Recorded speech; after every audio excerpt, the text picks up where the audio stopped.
土耳其爆料，普京想要一份新的大协议来打破西方秩序，这对中国又意味着什么？观众朋友，大家好，我是付强少。近日，土耳其总统发言人易卜拉欣·卡林在接受 CNN 采访时爆料，普京发动特别军事行动的目标是以西方达成一份新的大协议，使俄罗斯在世界秩序中确立全新的位置。所以，俄罗斯不会仅仅就俄乌边界问题进行谈判，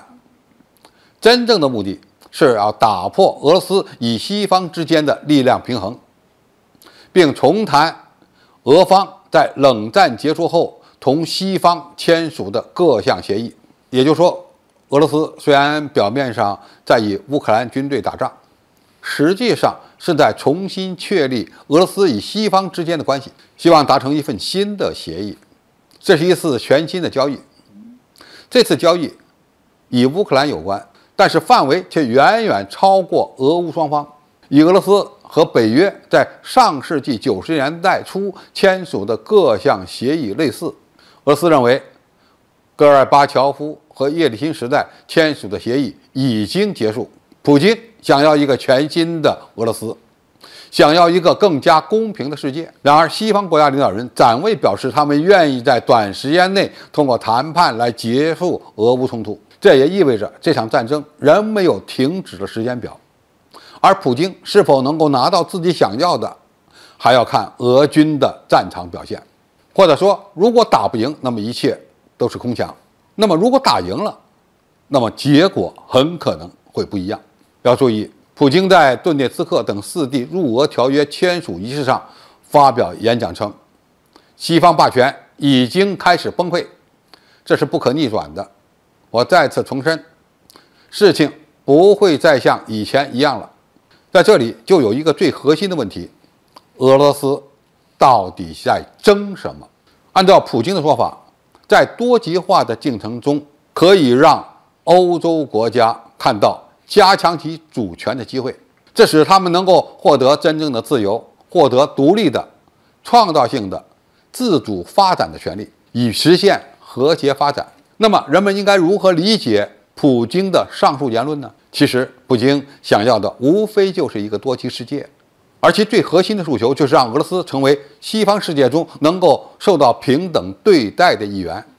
而不再是整个西方的敌人，或者是把俄罗斯人当成二等公民。在俄罗斯看来，北约东扩就是敌方压榨俄罗斯的战略利益的表现。乌克兰发生颜色革命，俄罗斯族被欺压，也是西方歧视俄罗斯的结果。俄罗斯作为欧洲绝对主力的能源提供国，仍然不被看成是一个欧洲国家。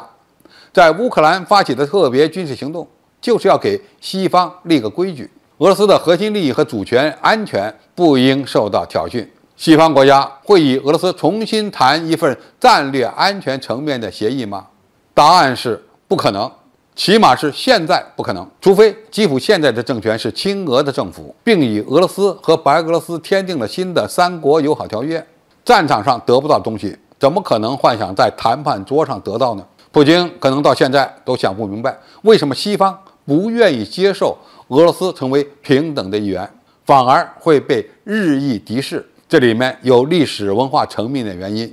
也有俄罗斯与西方缺少战略互信的原因。最关键的还是美国需要让俄罗斯成为整个欧洲的敌人，因为这样最符合美国的战略利益。俄罗斯在国家战略安全问题上的不安全感，东欧对俄罗斯的敌视，而美国在其实力日渐衰弱的时候，需要捆绑欧洲的战略安全。这一切都不可能因为一份新的协议而获得解决。话说回来，如果西方真的满足了俄罗斯需求，那么同样会对中国的战略安全造成连带影响。